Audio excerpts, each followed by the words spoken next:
علیکم ورحمۃ اللہ وبرکاتہ. الحمدللہ وکفا وسلام علی عبادہ الذین اصطفیٰ اما بعد. فاعوذ باللہ من الشیطان الرجیم. بسم اللہ الرحمن الرحیم. احل اللہ البیع وحرم الربا. صدق اللہ العظیم. سود کی حرمت ثابت ہے لا ریب کتاب و سنت سے. سود کی حرمت ثابت ہے لا ریب کتاب و سنت سے. حق نے کتاب عام کیا یوں دیکھ ساری امت سے. سود کا ایک درہم بھی سنو 36 زنا سے بڑھ کر ہے.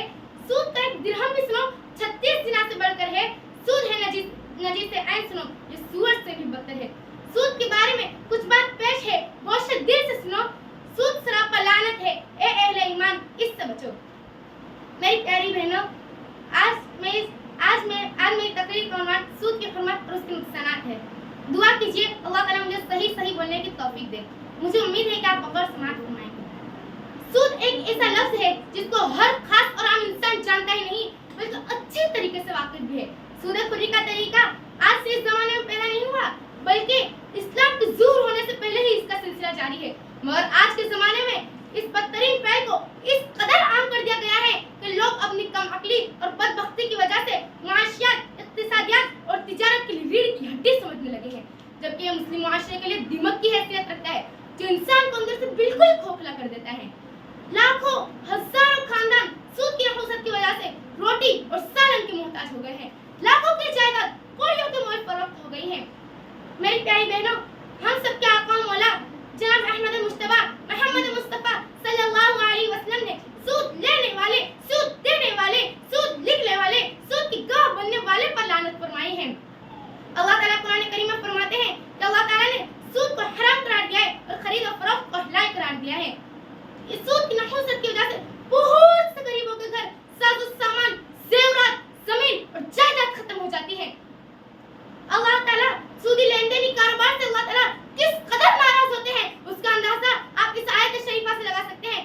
ارشاد ربانی ہے اے ایمان والو اگر تم واقعی مسلمان ہو تو اللہ سے ڈرو اور تمہارا جو سود باقی رہ گیا ہے اس سے درگزر کرو. اگر تم ایسا نہ کرو گے تو اللہ اور اس کے رسول صلی اللہ علیہ وسلم سے جنگ کے لیے تیار ہو جاؤ.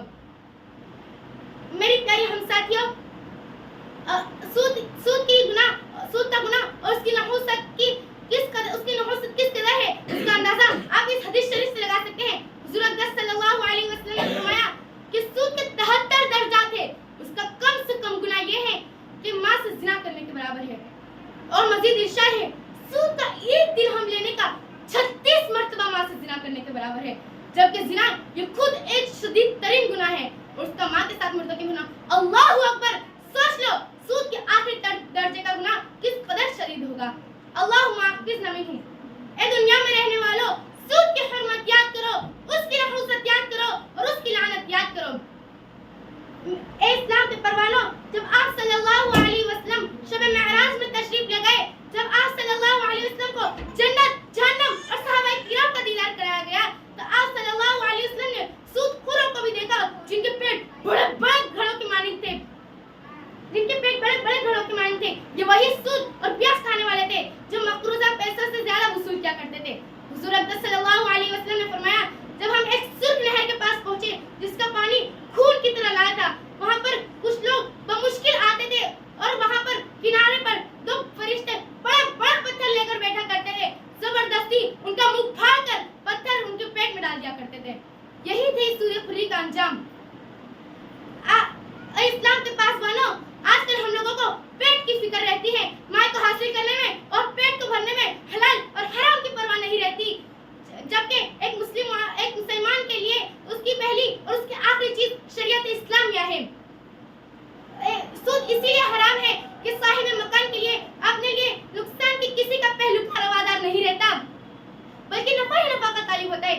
ایک آدمی کو اپنی آمدنی پر گہری نظر ڈالنی چاہیے. اگر اس کی آمدنی حرام ہو نہ اس کی دعا قبول ہوتی ہے نہ ہی اس کے صدقات قبول ہوتے ہیں. اللہ تعالیٰ خود فرماتے ہیں کہ اللہ تعالیٰ سود کو مٹاتا ہے اور صدقات کو بڑھا دیتا ہے اور اس کا آخری نتیجہ فقر و فاقہ اور تنگ دستی میں مبتلا ہونا ہے. اگرچہ سود خور کتنا ہی بڑا مالدار کیوں نہ ہو اس کے مال میں غیر محسوس طریقے سے آفت آتی ہے. سماج کی نادار اور غریب کی مجبوریوں سے ناجائز فائدہ اٹھانے والوں کان کھول کر سن لو، تم کو یہ ناجائز مال کبھی نفع نہیں پہنچا سکتا اور معاشرے میں تمہیں کبھی بھی عزت کی نگاہوں سے نہیں دیکھا جا سکتا. رشوتیں سود کھا کھا کے اے غافلو خوب موٹے ہوئے ہیں ذرا سوچ لو سب قیامت میں چربی پگھل جائے گی بے نمازی کی صورت بدل جائے گی. اے اسلام کے پروانوں حضور صلی اللہ علیہ وسلم نے فرمایا روزی کو دور مت سمجھو جب تک ایک انسان نہیں مرتا جب تک جو روزی اس کے مقدر میں لکھی ہو وہ اس کو نہ مل جائے. جب تک نہیں مر سکتا چاہے وہ کتنی بھی روزی ہے جو اس کے مقدر میں لکھی ہو وہ اس کو نہ مل جائے تب تک وہ مر نہیں سکتا. لہٰذا